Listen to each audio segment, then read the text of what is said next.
This program is presented by University of California Television. Like what you learn? Visit our website or follow us on Facebook and Twitter to keep up with the latest UCTV programs.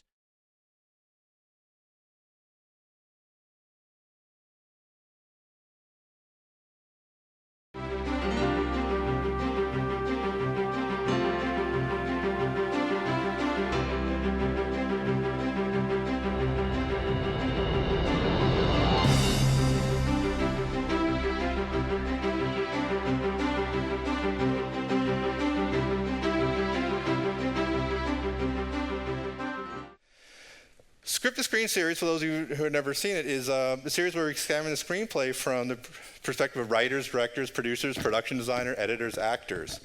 It is sponsored by the UC Santa Barbara Film and Media Department, the Carsey Wolf Center, writer, director, and gaucho, Scott Frank.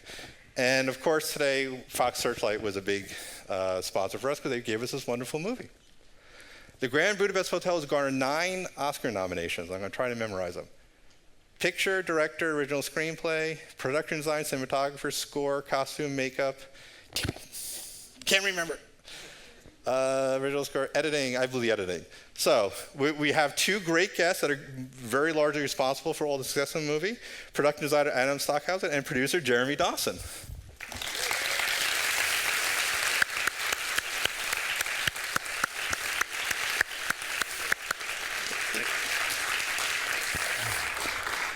By the end of the Q&A, we hope to discover how the Grand Budapest Hotel defied every Oscar commandment for getting nominations. Never release a movie in March. Never release a comedy. Not a Wes Anderson comedy. And you didn't cast Meryl Streep. So we really figured out what is so special about this one. So I think we'll jump right in. We'll talk Adam. Wes Anderson, one of the things, one of my students have come and talked to me, they love about Wes Anderson movies. The production design is a character itself. He really, spends a lot of time with you. When you first read the script, what drew you to this story? It was, I mean, the scripts are super fun to read, but this one was overwhelming.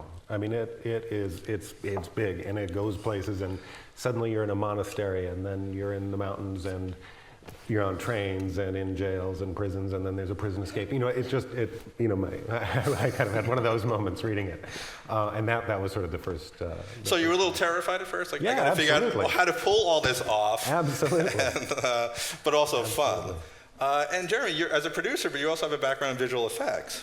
Yeah, but I mean, he was a little terrified. I was a lot terrified when I saw this. I was like, okay, it's a great read, but all the time throughout my brain is going like, how the heck are we going to do this? How are we going to do this? And, it's all period. And of course, we don't have, these movies are independent movies, and they're made, not at the studio level of scale and budget. And we always just put everything we can on the screen. And this was like so much to throw at the screen. I was a bit trepidatious for sure. So artistically, you love the script as with Adam, but like, oh my God, as producer, I got to find a way.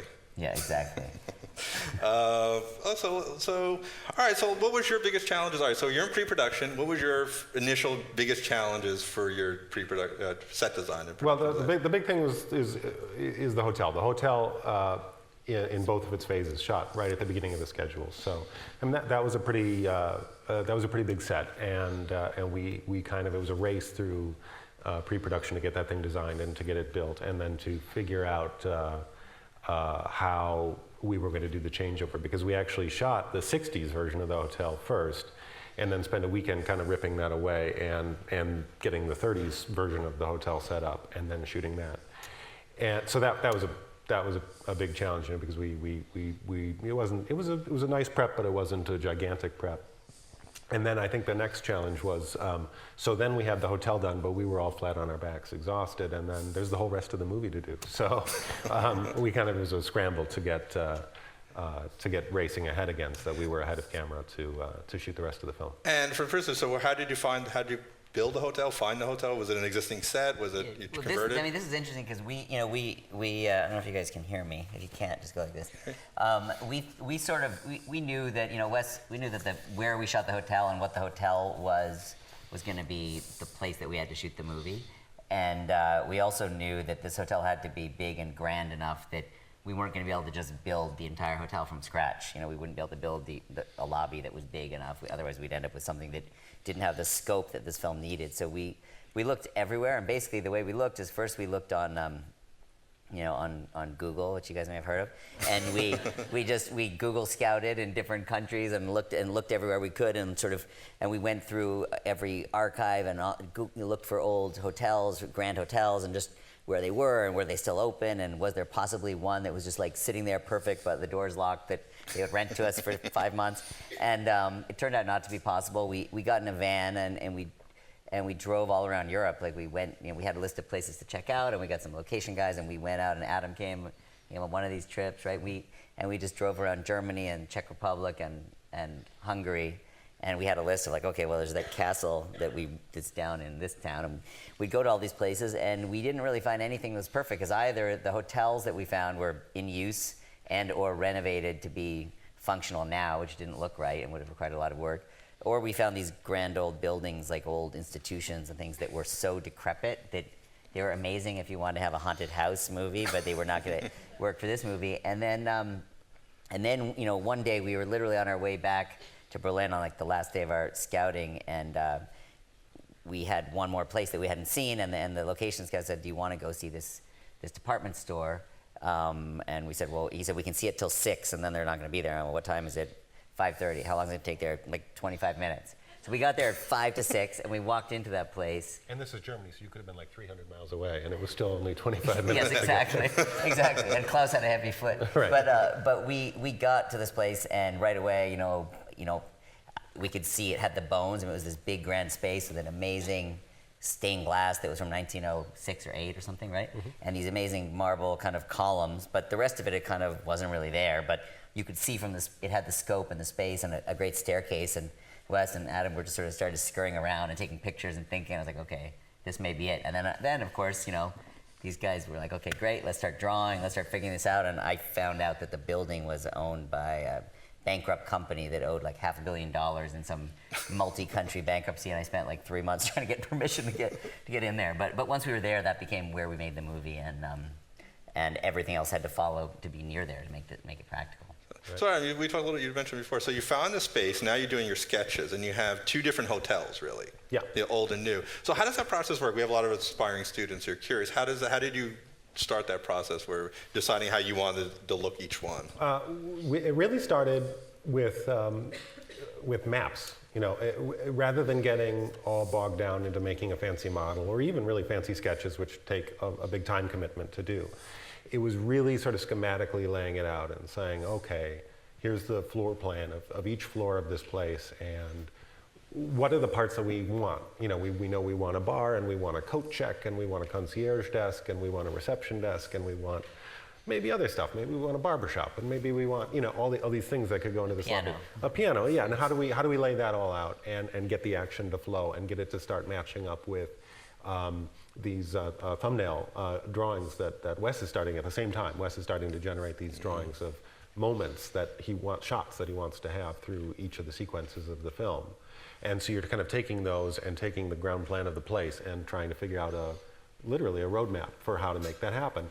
And that gives you the shape of the thing. And that process, that took a while. That was a few weeks of sending things back and forth every day and saying, how about this over here? No, now the storeroom doesn't line up with the reception desk anymore. That has to move. Well, if the storeroom goes over there, then Madame D's suite doesn't fit anywhere anymore. How are we going to do that? You know, so it's kind of logistical and detail oriented. But we start with that stuff, and then once that sort of falls into place and locks in, and we go, okay, this is the map of what we're going to make. Then we can start talking about what it looks like and doing the sketches and things like that. And especially since your actors, and we'll talk a little about the actors, are very curious, they really use that space more than I've seen in a lot of other movies, the actors utilizing the space to tell their story. So is that something you worry about the blocking too? That's when you're talking to Wes, maybe how are we going to block the Absolutely. shot of Ray Fiennes, Ray Fiennes walking this way because he can't have crossed that. So I mean, one thing I'll say about this set, it was huge. I mean, it was not just 360 degrees. It went up, 4 levels. So when you were in there in the lobby of that hotel, and it was all lit, and the lighting was all lit through the skylights or practical lights everywhere that Bob did an amazing job. And we were in that space, and you really felt like you 100% believed you were in a hotel because it was a building that you entered, and the set went right to the walls of the building. It wasn't like you walk into a stage and go through and enter one of those doors. Like you walk in the main doors of this thing, and you're like in this hotel. So it's like almost like a fully simulated environment. And I think it really affected. First of all, it was an amazingly comfortable space to shoot in. Like we were in there, we just like everyone felt so good and positive. And actually, on the first days of shooting, we got like way ahead of schedule because it was so big and easy to work in. Everything was already lit. We could just keep going, and it was to be like, let's set a track down here, and it was all. But the other thing that was amazing is all the extras and the actors and these like hundreds of local people who were putting on these, this period clothing really just kind of felt natural in there. It wasn't forced at all. I think that was a credit to everybody's work and your team's work. Can I just say one thing about the 70s version of the hotel? Because I just was thinking, I remembered, if the original version of the script, it was thought of that in the 70s, 60s or 70s version, it would be more of a decrepit hotel. It would be like the same hotel that had now cracked and peeling and sort of like forgotten a little bit. And I don't know how we would have shot that in the order we did, because you probably would have had to shoot it perfect and then destroy it. Mm-hmm. But what happened in all this scouting around and looking for hotels, we saw all these very sad buildings that used to be glorious and now have like communist drop ceilings and wood paneling and really bad carpeting. And we took all these pictures of those, and then Wes and Adam started thinking, that is something that's really present in Eastern Europe and in Europe, which is something that is really a theme in this movie. It's a comedy. But I think it's also important to think this movie is about what happened to Europe in the 20th century, and what happened from this place that had wealth and promise and all the greatest intellectuals and artists, and you think of Paris in the 20s, and then you go through these phases of two different wars, and the Holocaust and communism, and suddenly there's this sort of broken spirit and economic problems and kind of a gloom. And I think that's something we wanted to capture at the beginning and end of the movie, this sort of poignancy of the lost time. And I think doing it in this communist style, and you can talk about that, almost was stronger than just having it be a crumbling building. Yeah, I mean, I think so, and I think that there's something that happened. I mean, to me, just watching the film too, about the way we shot it with the 60s first and then the 30s, is that there's something. I mean, I know not everybody feels this way, but I kind of like some of that architecture, and the orange plastic and stuff. I sort of like it, but then coming back to it at the end of the film has such an impact, I think, because you realize the loss of what had been there, and you remember what had been there. Right. And it's been obliterated. And it's not empty. just dirty, it's gone. Sad. Yeah. And especially since the Grown Zero loved the place so much. I mean, that's... So let's talk a little about character working in the space. So Jeremy, you have an actor known for playing a Nazi in Schindler's List, the war-torn lover in English Patient, the greatest villain of all time, he who must not be named. Yes. So you obviously think, he's perfect for a Wes Anderson comedy. Yeah, definitely. I mean, we sort of thought James Bond and Harry Potter and Grand Budapest Hotel were going to be the tent poles of the next year. But What'd you see in him? Because he was amazing in this movie. I never thought of him comedically as much, and you adore him in this movie. Well, first of all, Rafe's, he's been funny. And he was in Bruges. He was in. He's been on the stage, funny. I know Wes had seen him in God of Carnage, the play that began the movie Carnage, where he was very funny. And I think he'd also met him a few times through circles. And Rafe just is. First of all, this character has to be amazingly precise, and so you need to be a great actor to be as sort of precise and to be able to execute that precision and things that in the way that he does. Needs to have a physicality that he's very aware of and technical with. Needs to be able to speak eloquently and constantly. And if you saw in this movie how much time Mr. Gustav is speaking, and whether he's reciting poetry or saying something in another language or turning and talking, he's going. And Rafe did not dub one line in this movie. There was not one single word of ADR from him in this entire movie. This was all done on the days we shot these scenes. So that's insane. I think I'd budgeted like have weeks of it, and there was none. And I think it's also like if you meet Rafe, he's just got a spirit. He does have that spirit and lightness. He's very focused and intense, but he's also got that childish kind of light in his eye. And I think that combination was great. And I know Wes had him in mind writing it, and I think he was writing words that he imagined this guy being able to say. And of his first scene when we meet him, he's in the pink wall standing, and he's directing all the staff and bossing him around. But how was that? Because that was a critical scene. We totally get the feel of him, but working in that space. How did you work with an actor on that kind of thing, giving him the space or setting the design for him so he can kind of just move through it? Absolutely. I mean, a lot of times we're making sets for a very specific camera move, you know, where something is lined up exactly just so, because you know the camera is going to travel 27 feet and then it's going to turn this way or something. But that sequence, a lot of it, I mean, it started out in front of the hotel, but then it very quickly kind of moves through the lobby, which was intentionally made 360 so that we could go anywhere and do anything. And we knew we were going to be crossing and zigzagging across it and backwards and forwards and up and down. And so, yeah, the idea was to just finish it as fully as we could. Yeah. And one thing that Wes does with these movies and that we do, I mean, these, you know, it's, you know, a lot of times people think in the funnier movies, they're just about letting people improv and being loose and shooting with multiple cameras at once and, you know, banging together to get, you know, these moments from a spontaneous comedian. This movie was very, very well planned, because to make a movie like this, you know, we didn't have any extra anything. So we didn't have any extra set. Every shot, basically, the set ended basically wherever you saw to the edge of camera. And we didn't have any extra time to shoot.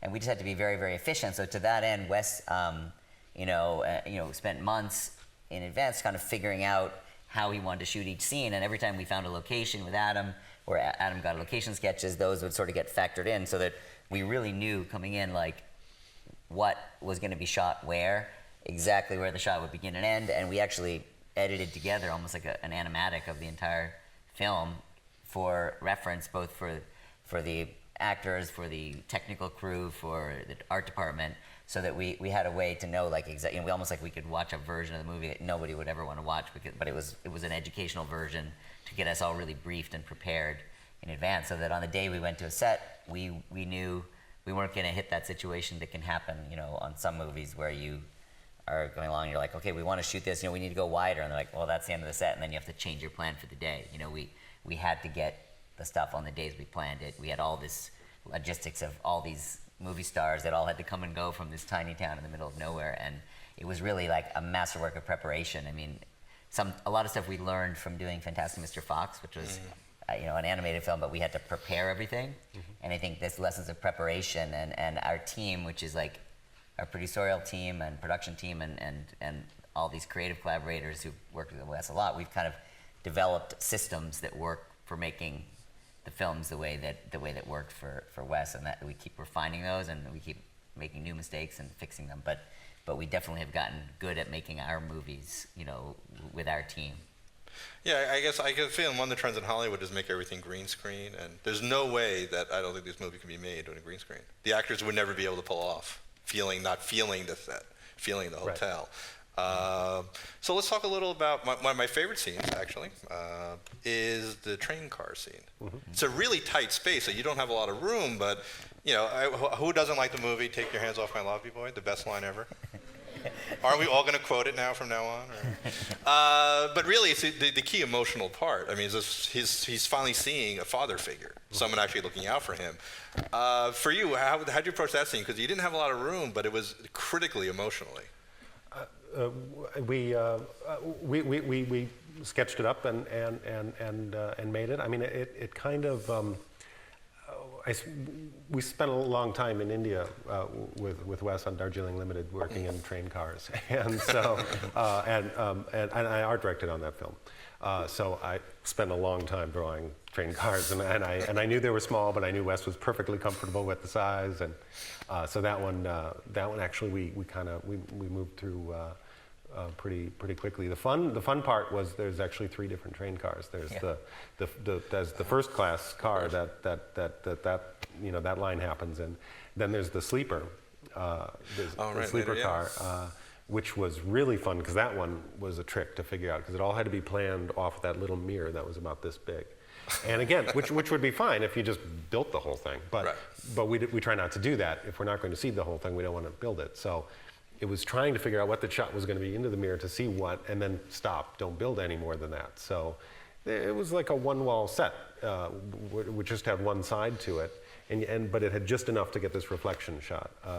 That one was a lot of fun. And then the third class sleeper had almost nothing. I mean, it was just a plank floor and some chickens and 2 bunks, and that was it. But Adam, you forget Adam's selling himself short because there are actually like 2 other train sets because, the way that Wes, we have these specific shots. So another shot Wes we wanted was, and speaking of green screen, we wanted a shot where they are like we're going along and they're looking out the window, as we see the army guys and the out there, and that was basically Adam built a wall of the set with the benches with the guys sitting in the foreground, and we put that on a dolly.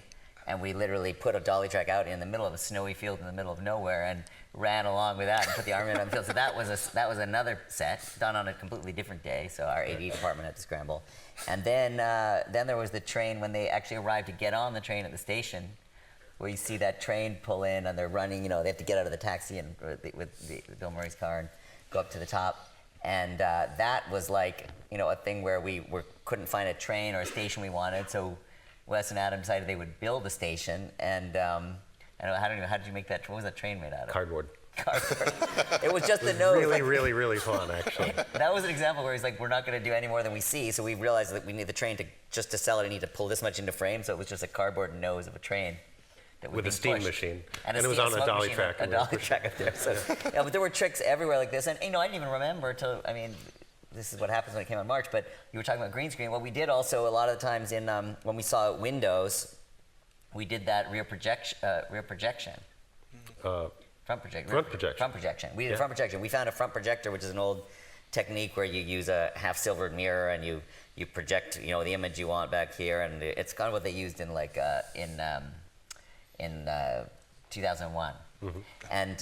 And we use that both in the Madame D suite, like when Mr. Gustav goes out on the balcony, that whole background there, that was a real background that we went and shot in a place called Bad Schandau in Karlovy Vary in the Czech Republic. And then we printed those things onto slides, and then we were projecting them live in the environment. So that whole scene where they're having breakfast, the background was not green screen, it was a set, but it was all physically there in camera.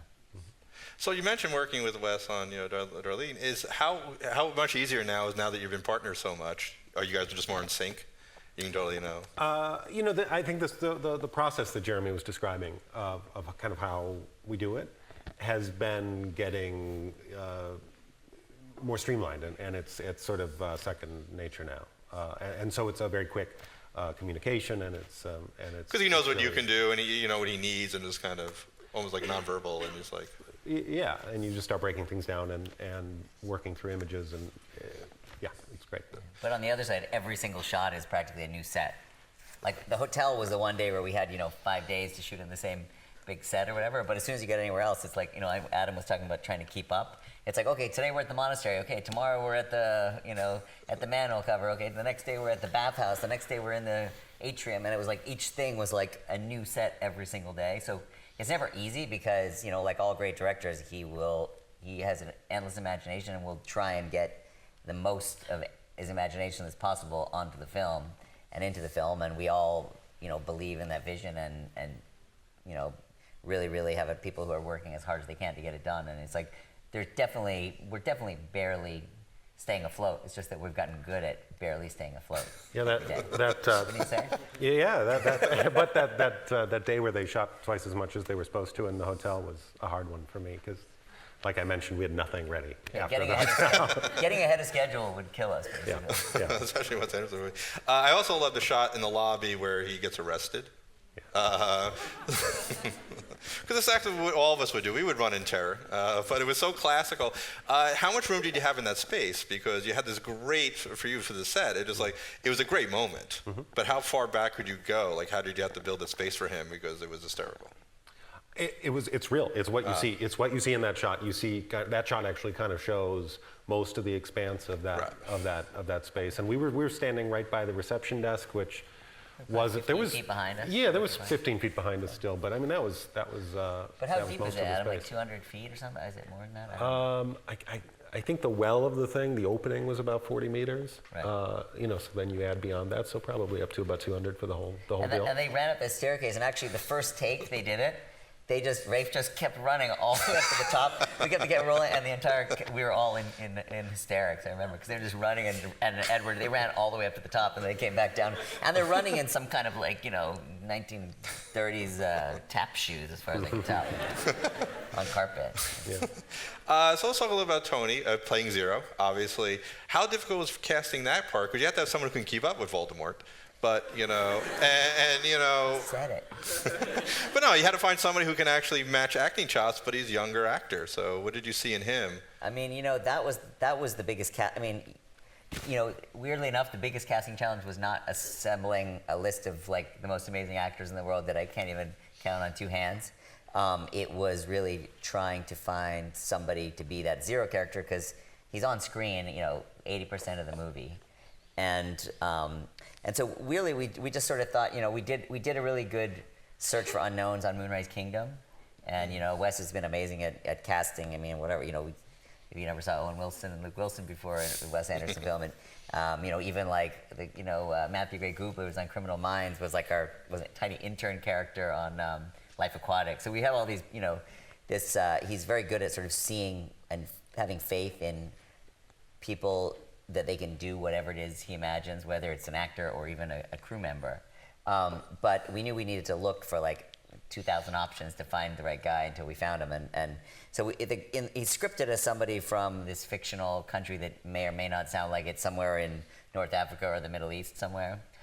So we thought we would look, and we looked in London, thinking there's a lot of different ethnicities of people in London. We looked we had a person in Cairo. In Beirut, we had a casting person on the ground. We had somebody in Paris.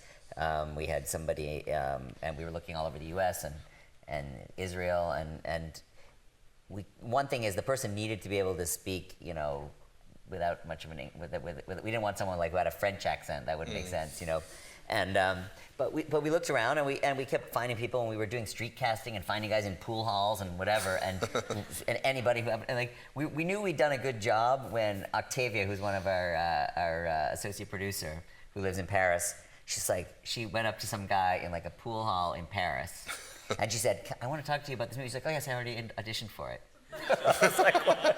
So we'd obviously thought we'd covered every guy who was in the 50 to 25 range, and then we found that Wes got a couple of promising auditions from these two brothers from Anaheim, California, which is a crazy place, and they were Latino heritage and Italian, and but they both had a little something, and Wes auditioned both of them, and ultimately I know the same thing happened on Moonrise Kingdom. Once we've seen an audition, it sort of sticks in Wes's mind. He'll keep looking at other people, but he keeps going back to that one and saying, "There's something about this guy." And listen, it's in his mind. He knows when he sees it. So we brought Tony over to Paris and read him together, spent a day with him. We really liked him. He's just got this.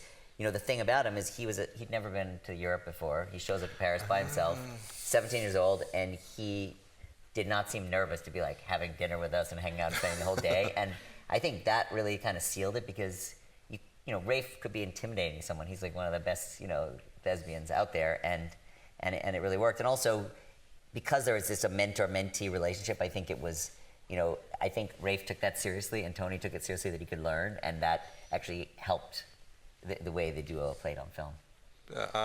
One of my favorite sets is the Mendel's Bakery. Sure. And that's actually the romance. A lot of it was there. Mm-hmm. How did you come up with the design? What was your thoughts on that great set? It was in two parts. It was in the front of house and back of house, which actually a lot more of the film is about front of house and back of house, more broadly. But Mendel's, we broke it apart. And the front part was a location, and it was a dairy store. It was a cheese shop in Dresden that had the most incredibly beautiful hand-painted tiles about the milk industry through the entire place, and it was just beautiful. And so that became the front. Then Wes wanted to be as different as possible when we went into the bakery part and into the back, and then upstairs to Agatha's room, because she lives above the bakery.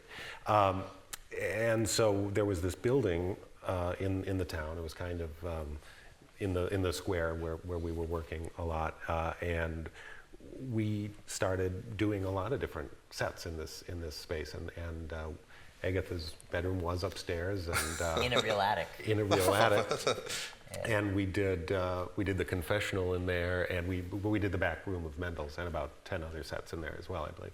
And we made the bakery part of it, and it was all covered in soot, and trying to be kind of the opposite of that incredibly beautiful front of house space. And one thing is like there's one thing that I think shows in the film is that it's, and we've had a lot of people who are European say, you really captured something about Europe, and you captured this Europeanism, the authenticity, and we did a lot of things to try and highlight that. Like we brought everybody to this town, and we all lived together and tried to kind of create this atmosphere where everybody was almost we were really living together. It wasn't like some guy flies in for 2 days. We had Willem Dafoe. He may have had a day of work and then 3 days off a day of work. He stayed there for 4 weeks, all in this little town. It snowed for real every single day. Every location was freezing, so if we looked cold, we were. And things like that pastry. I was just going to mention the pastry. The pastry that the courtesan au chocolat that was made there, that was something that we ended up using this lady who was kind of a real Agatha, like a woman who had a little pastry and chocolate shop out in the woods outside this town. And we went and found her and said, could she make something kind of like this? And she came up with this thing, and I actually tasted it. I was like, this is good, and it looks amazing. And it was a bit messy at first, and she shaped them and went through them, and like all the ones, she not only designed it, the days we were doing them, we'd say we need 150 of these things, and she'd stay up all night with her husband and show up with a tray in the morning and teach Saoirse how to pipe them. So that was real, and we had a porcelain maker make the little pendant who lived in that town, who was trained in Meissen. So we tried to really capture all these little fragments that we learned from exploring and from living in Europe, and I feel like you can kind of smell the coal smoke in the movie, if you know what I mean. And that, I think, was something that made it really memorable for all of us. So Adam, it sounds like this could not be made in Los Angeles. On the studio lot. For you especially, you would just go crazy. Yeah. Let's talk about my favorite sets and sequences, the Great Escape prison set. That's fun, isn't it? It was amazing set. How was that kind of space for you to create? And well, it was a real prison to start with, right? It was an old German prison in Zittau, in this little town in Saxony. And then we modified it a lot, and we ended up building the cell in the middle of a hallway in the prison, because there was an area of the floor where they allowed us to drill a big hole so that we could do the scene where the camera where they dive down through. So then we kind of had to build the cell around where we could make that hole happen, because they don't just allow you to knock holes in the floor anywhere you want. We had to do it right in a specific spot. And then the escape sequence was just so much fun to do. We did most of it in that prison, a little bit of it in a couple other places. But kind of figuring out all the different parts of like the ladders were a ton of fun. I mean, there was one gigantic real ladder that you see them running by with that unfortunately weighed a couple 100 pounds, I think. And then there's the second ladder is the one that goes by camera, and we made that as a miniature. It was like this big. It was not that big. It was in the foreground. It was like a cheetah in the foreground. Yeah, it was still like 15 feet long, but about this wide. And all the Buster Keaton-ness of shooting in this like prison with this like 80-foot ladder. Yeah. The great scene with that guy takes it for the team and kills all the guards. And Ray's reaction to it was brilliant. It's interesting, and I know you have a lot of students who actually do production design. Comedy. The sets are comedy pieces. That ladder was hysterical. So just thinking about that. And you mentioned earlier, Jeremy, Wes Anderson has a troupe of every famous actor wants to work with him. Or he already has his own posse. How much easier is that for you for casting, knowing that you give a call and Harvey Keitel is coming? Well, when Harvey Keitel's coming, he comes with like a million ideas and crazy things that he wants to do. Like, I'm gonna do the movie, but I need I need a different nose, some different teeth. I should be bald. I should be covered in tattoos. So that's like okay. But I'm like, okay, that's like 8 hours in the chair in the morning. But no, it's great. I mean, Wes has personal relationships with a lot of these guys, and he gets letters from Jude Law, saying, hey, I'd love to work with you one day. So. And I think he just files all that, and I think he casts people that he would think right for the movies, but also sometimes he writes with certain people in mind. And I think having a troupe, more like a theater troupe in his mind, is really nice. It's like, it's fun. We make movies, we work so hard on these things, we kill ourselves for, we disappear from our regular lives, and we really want to have the experience be something that we cherish, not just the movie. And I think having your friends, your friend, whoever, Edward Norton, Bill Murray, is kind of like, it's kind of fun again. You're all back together, and I think they come a little bit back, not just for the work and the creativity, but also for the camaraderie and the experience and the kind of family aspect. Well, that goes for the crew too. I mean, you all one part of the big happy family is much easier to work with, and you can trust the director. One of my students, Maria, who is actually planning our Mendel's theme reception right now, had a question about the miniatures.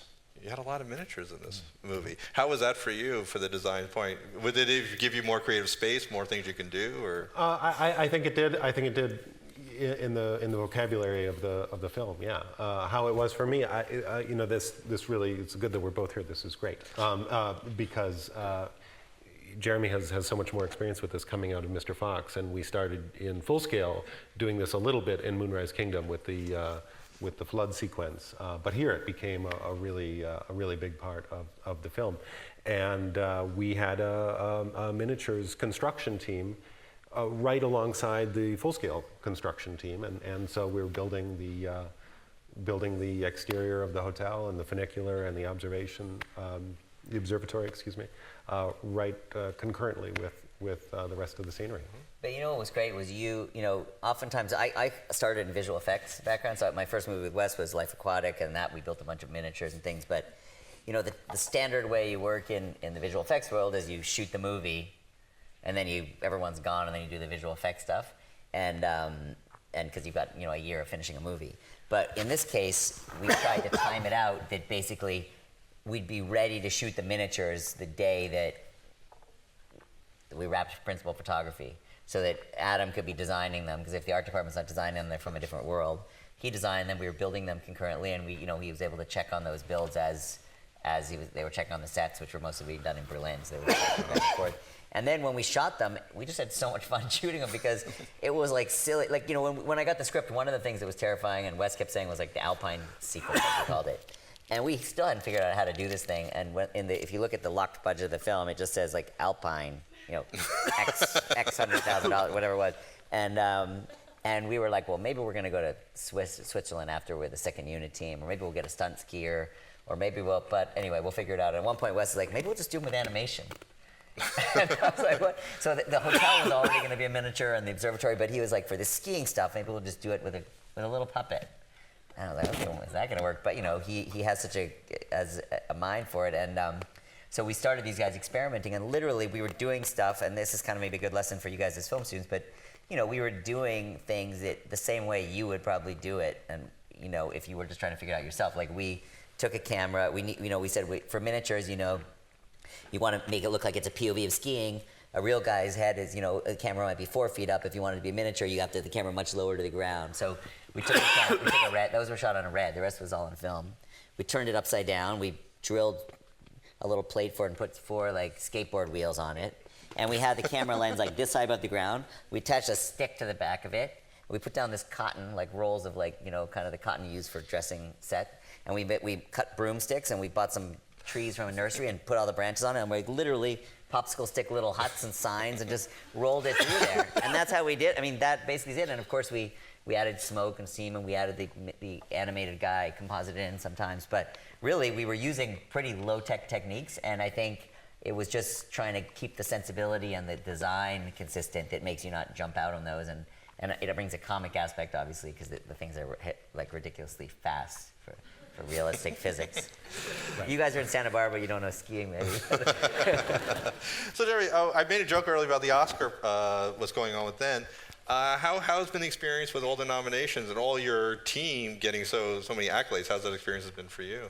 I mean, it's great. I think it's great that, first of all, Wes getting 3 nominations, which is amazing, and because he really deserves. He's one of the most creative and artistic and hardest working, and he's an amazing writer. And he just he's a one-of-a-kind guy, and that's, I think, why a lot of us like sticking with him, because we're like, no matter what happens, it's gonna be interesting and great. I think I'm also proud of all these guys, because this is, I think, it's such a well-crafted movie in every aspect, from the delivery of the lines to the writing of the lines to the look of the world, and it's not a realistic world, but it's a completely engrossing world that you sort of just fall into, and I think that's so hard to do. From anyone who makes films, you know how hard it is to do that, and to everybody to keep such the right balance of like restraint and execution to make it work perfectly. So obviously we're thrilled and proud, and we came out early in the year, but it is supposed to be for the movies of the whole year, and I understand everybody puts them out at the end, but we put out the movie at a time that we thought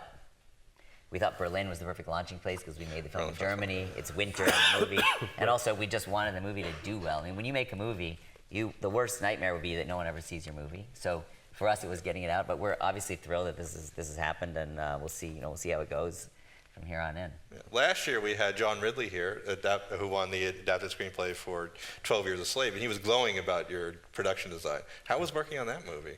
It was, pardon my cold, by the way, I'm sorry, I'm getting over it. It was amazing. That movie, it was an incredibly intense experience to be making Solomon's Story, and to be in Louisiana where these events took place. I mean, we weren't at the exact sites but we were only a few miles away, and the history of the place is still there, and that it was a real honor to be part of that team, and amazing to tell that story. One of my favorite things about this movie and a lot of Wes Anderson movies is this impeccable attention to detail in the production design. Like, I remember in one scene, Mr. Gustave and Zero were talking, and there was a cactus between them, and it so perfectly characterized the room. Pretty cool, isn't that cool? What is the process for finding those little details that make a huge difference? There's a bunch of different answers to that, and I think the first answer to it is that this comes from Wes, and he has that attention to detail in all aspects of filmmaking, and he certainly has them in the production design. So, and it's great that you brought that one up, because he had that cactus in, like, that cactus was in the first script I read. So a lot of it, he really comes up with these amazing details. Then another layer of it comes from when we're going and doing this location scouting. We try to make the movie in the place where the movie is set, and then going around and looking at places that are never going to be locations that we shoot in, but they're kind of, it's like a big research trip, and we're going and looking at places that are appropriate. And when we do that, we see things that Jeremy and I couldn't make this stuff up. It's the reality is so interesting, and you go and you see these things and you pull details from it. Signage, objects, but even big things like in the 60s lobby, there's this egg crate fluorescent ceiling that just covers the entire thing, right? Yeah. Which comes from a building in Marienbad? Was it Marienbad or was it Prague? I can't remember which one, but I forget which one. It might have been one of the but you walk in and you go, oh my goodness, what is that? And then that detail, you pull it and it comes into the film. But we collect those design details and things, and inspirations, and and literally there's people behind, like, who work for Adam, saying, going to this bathhouse we went to in Carlo Vivari, asking if they can borrow a mop bucket. I'm not kidding. You guys, no, we did that. But at the same time, we also collect the people we find along the way. So, like, literally, these people, like, we are going scouting, and we're looking, and we're in an insane asylum that is now shuttered somewhere in Hungary that was somebody thought might be a good place to put the hotel, which was just an amazing place for photographs of peeling paint. I'm going to start a website, I think, and we meet these, we start talking to the two security guards, who are these two kind of just interesting odd guys. They seem to live in this little room, the little security room. There's a couple of cots and a TV and a burner, and it literally looks like something out of a weird movie. And there's a big box of books that are just like, who's that guy who writes all the Western novels? Anyway, there's a ton of these English Western novels, and this one guy who speaks amazingly good English, but he's sort of toothless, and his brother-in-law, they live in these weird guys, and we talk to them for a bit, and we leave there, and Wes like, we should see if we can get those guys to be the doorman in the hotel.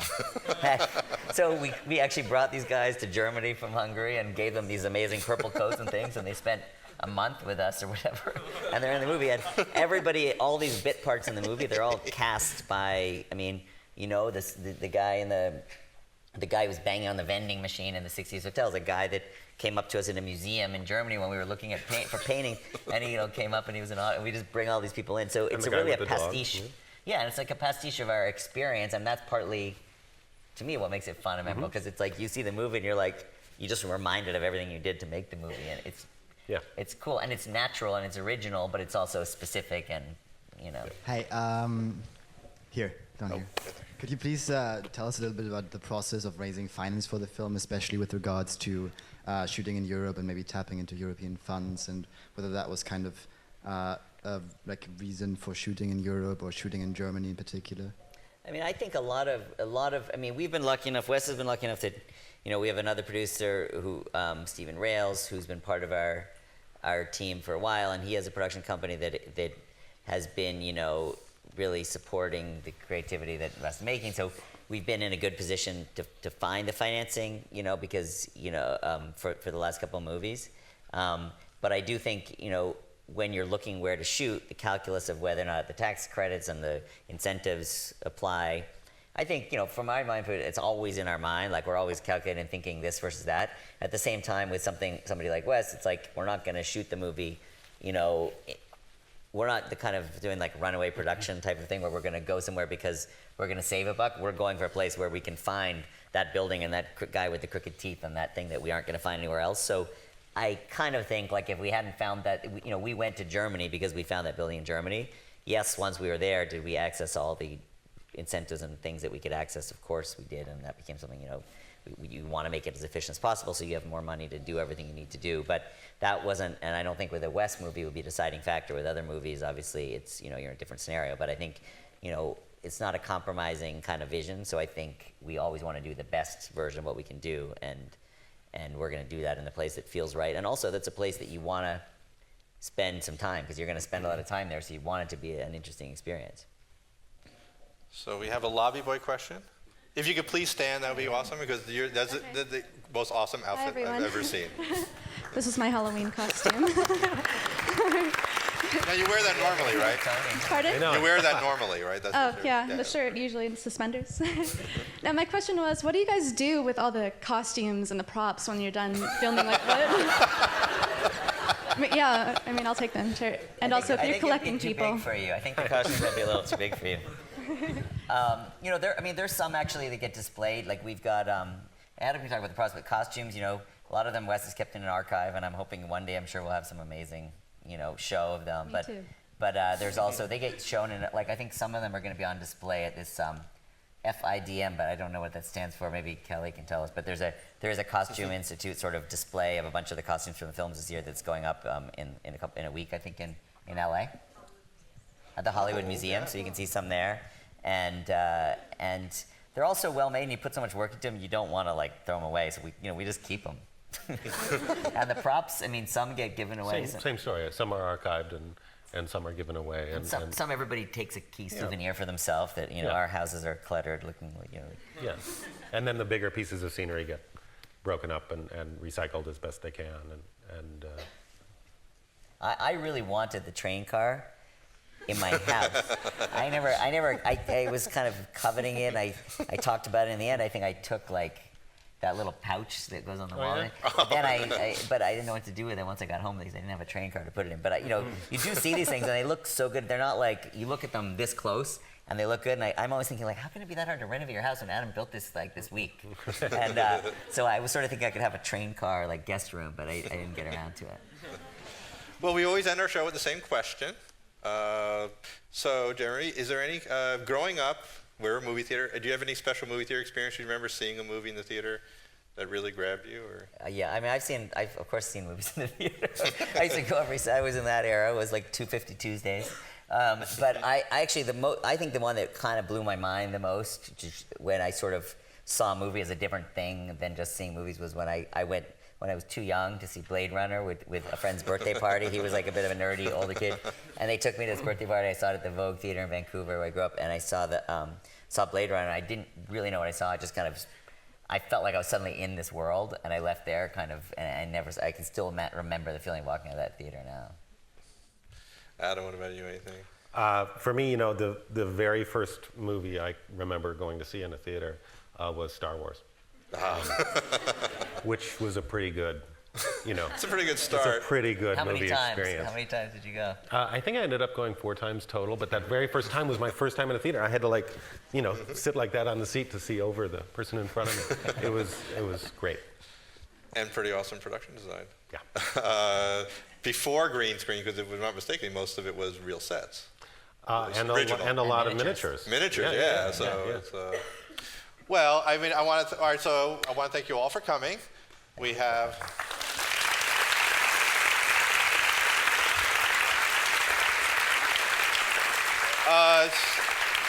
Since you guys have been so awesome, we have a Mendel's themed bakery reception waiting for you in the lobby. I want to thank the Pollock Theater interns who put the show together. They're awesome, and they keep me from stressing out when I'm preparing. And a special thank to Fox Searchlight and Kelly Bike. Kelly gave us 12 Years a Slave last year. It was one of the most wonderful experiences for us sharing that movie week before the Oscars. And it's led to so many more opportunities like sharing tonight with, giving our interns more opportunities to do shows. So we really thank you, Kelly, for making, and Fox Searchlight, all this possible. So enjoy our pastries. They're really tasty and they're in our lobby.